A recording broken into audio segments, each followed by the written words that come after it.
Bienvenue à tout le monde dans cette vidéo qui va vous expliquer un petit peu ce qu'on aurait fait pendant l'heure de cours qui a sauté à cause du conseil de classe. Donc, comme le dit le titre, on va apprendre à mesurer le volume. Alors, le volume, c'est la place que prend un liquide, ou un objet d'ailleurs en l'occurrence, hein. Et donc, aujourd'hui, on va s'intéresser au volume d'un liquide. Pour mesurer le volume d'un liquide, on a besoin de cet objet qu'on appelle une éprouvette graduée. Hein, c'est le même principe de fonctionnement que le verre doseur qu'on peut trouver en cuisine, hein, pour le lait ou la farine par exemple. Donc il faut apprendre à s'en servir, on a vu déjà ça en sixième, hein, c'est un petit rappel, il n'y a rien de très compliqué, mais c'est quand même assez technique. Donc pour mesurer le volume d'un liquide, on va verser un liquide à l'intérieur de l'éprouvette graduée. On va regarder la surface du liquide, à quel niveau elle monte, hein, cette surface. Et c'est ce niveau, cette surface, qui va nous donner la graduation, le volume en fait du liquide. Ça a l'air simple, ça n'est pas aussi simple que ça peut-être pour tout. Voyons voir en détail. Vous avez ici à droite une éprouvette graduée, une photo, hein, d'une éprouvette graduée. On voit donc les graduations, ce sont les petits traits qui sont indiqués. Certains petits traits, certaines graduations ont un chiffre à côté. Hein, par exemple, ici, c'est 7. On a le 8 au-dessus. Mais il y a aussi plein de petites graduations qui n'ont pas de traits.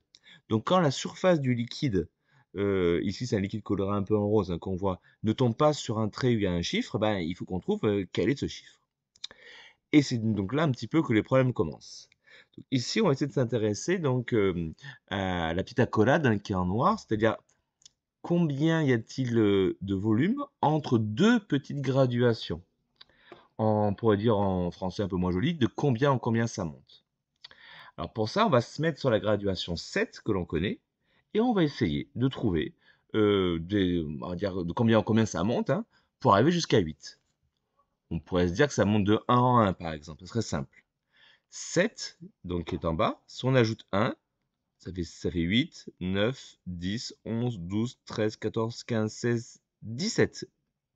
Et donc, forcément, on arriverait sur ce trait 8 là, et ça n'irait pas. D'accord? C'est pas la valeur 8.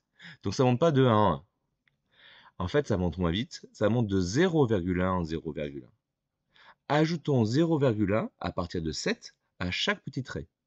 7,1, 7,2, 7,3, 7,4, 7,5, 7,6, 7,7, 7,8, 7,9, 8.